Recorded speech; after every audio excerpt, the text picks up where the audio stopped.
හිරුනි රශ්මිලා කොහොමද ජීවිතේ මොකද වෙන්නේ මේ දවස්වල?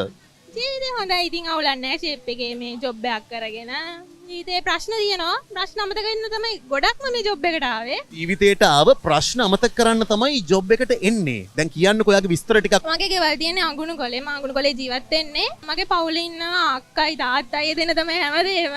ආච්චි ඉන්නවා. ආච්චි තමා කන්නු යලා ඔක්කොම කරලා දෙන්නේ මටයි අක්කටයි. අයියා අවුරුදු 3කට කලින් ලොකු සිදුවීමක් වුණා. එතනින් ජීවිතේම කඩා වැටුණා, එපා වුණා. ඒ වුණාට වැටුන්නේ ඒ ලෙවල් කරලා 24 ඉවරුනේ ඒ ලෙවල්. ඊට පස්සේ ජොබ් එකකට එන්න ඕන නිසා තාත්තට කරදර කරන්න බෑනේ. ඊට පස්සේ ඉතින් ජොබ් එකකට ආවා. අවුරුදු 3කට කලින් ඔයාගේ ජීවිතේට මොකක්ද උනේ? ඔයාගේ ජීවිතය කන පිට පෙරලෙන්න තරම්. මගේ අම්මා මාව දාලා ගියා. මායි අක්කයි මොන හේතුවකට ගියාද කියන්න මන් දන්නෙත් නෑ. අදටත් දන්නේ නෑ. අදටත් එයා අපි ගැන හොයන්නේ බලන්නේ. දැන් ඉතින් අමතක කරන්නේ මතකයි ආදරේ තාම. මොකක් කරන්නද ඉතින් ගියා.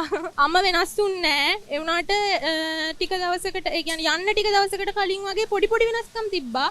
අපි එක කතා කරේ නෑ. එයා තනියම ෆෝන් එකේ එහෙම හිටියා. ඊට පස්සේ ඉඳලා ආච්චි එක්ක යනවා කියලා මාතර යනවා කියලා ආච්චි නෑ දැය ගෙදරක දාලා අම්මා ගිහිල්ලා අදටත් දන්නේ නැහැ කොහෙ ගිහින්ද කියලා.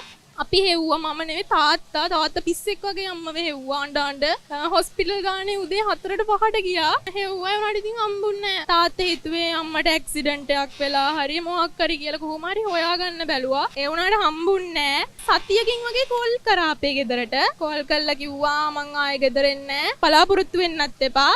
එයා ගිහින් කිව්වේ මාව හදාගන්න බැරුව ගියා කියලා. මං දඩබ්බරයි කිව්වා හදාගන්න බෑ කිව්වා. එහෙම කියලා ගියේ ඉතින් මට දැන් ඒකත් හිතට අවුල. මම නිසා අම්මා ගියා කිව්වා මම කෙල්ලෙක් අම්මෙක් ඉන්න ඕනනේ මේ වයසේ. අම්මගේ තාත්තගේ ප්‍රශ්න තිබ්බේ නෑ රණ්ඩු වුණා. ඒ උනට වෙලට විතරයි. ඊට පස්සේ ආදරෙන් හිටියා. තරහ වුණත් ගහලා බැලලා නෑ අද වෙනකම්ම. ඊට පස්සේ කොහොම හරි යන්න දවසට ඉස්සෙල්ලා දවසෙත් අපි බීම ගෙනල්ලා බිස්කට් ගෙනල්ලා කාලා බීලා සතුටින් හිටියා. ඊට පහුවෙන්ද ඉතින් අම්මා රෙදි බෑග් එක හදාගෙන ගියා. මොනා කරන්නද? දුකයි නැත්තේ නෑ. අම්මගේ ආදරේ ඕන වෙන තැන් ගොඩක් ගෙනවා. ලෙඩක් දුකක් හැදුනම අම්ම කෙනෙක් ඉන්න මොන හොස්පිටල් එකක ඇඩ්මිට් කරා. කරන්න දෙයක් නෑ. ආච්චි තමයි ඉන්නේ. ඒ වුණාට මගේ අක්කා අම්මා වගේ ඉන්නේ. කිසි වෙනසක් වෙන්න දෙන්නේ නෑ මට. අඩුපාඩුවක් වෙන්න දෙන්නෙත් නෑ. හැමදේම හොයලා බලනවා අර කරන්න එපා මේක කරන්න එපා එහෙම කියනවා. අක්කට පණවගේ ආදරේ ඉතින්. දැන් කියන්නකෝ අම්මා කියනවනේ ඔයා දඩබ්බරයි. ඔයාව හදාගන්න බෑ. එහෙම කියන්න හේතුවක් ඔයාට තේරෙනවද? ඒ කාලේ මං ඉතුරු කියන දේ අහන්නේ. අම්මා මොන දේ කිව්වොත් මම කියන දේ අහන්නේ. ඒ වුණාට ඇහුවා අම්මට මම නැතුව නිදියන්නවත් බෑ ඒ දවස්වල. කොහොම හරි අම්මා ගිහිල්ලා මාස ගාණක් යනකම් අම්මගේ බෙඩ් ෂීට් එක තුරු කරන් නිදිය ගත්තේ. ඒ තරමට අම්මගේ අඩුව දැනුණා. ඊට පස්සේ ඉතින් තනිකමට උරුණා ඉතින්.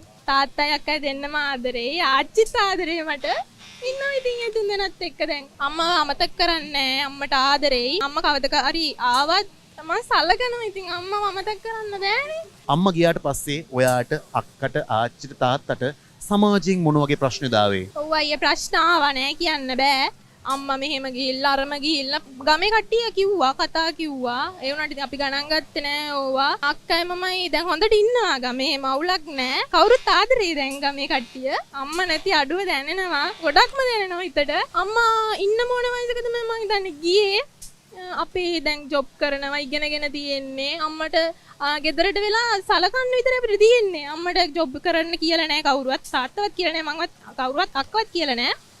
ඉතින් එයාට මොනව හිතලා ගියත් දන්නේ මොන අඩුපාඩුත් නෑ. තාත්තා හම්බ කරලා ගෙනත් දෙනවා, කන්න බොන්න දෙනවා, අම්මට ජොබ් කරන්න දුන්නේ ආදරෙන් හිටියා. 4 දෙනා එකටමයි ඉතින් කාලා බීලා එකට උයාගෙන එහෙම හිටියා. තාත්තා පව් ඇත්තටම අපි දෙන්න කෙල්ල දෙන්නෙක් නේ දවසක යනවනේ කොහේ හරි බඳිනවනේ. තාත්තා අම්මව බඳින්නේ නැද්ද ජීවිත කාලෙම ඉන්නනේ එහෙමනේ කොහොමත් බඳින්නේ. ඒ වුණාට ඉතින් දවසක තාත්තා තනි වෙන්න දෙන්නේ නැහැ. අක්කමම ඉන්නවා. එහෙම තමයි ඉතින්.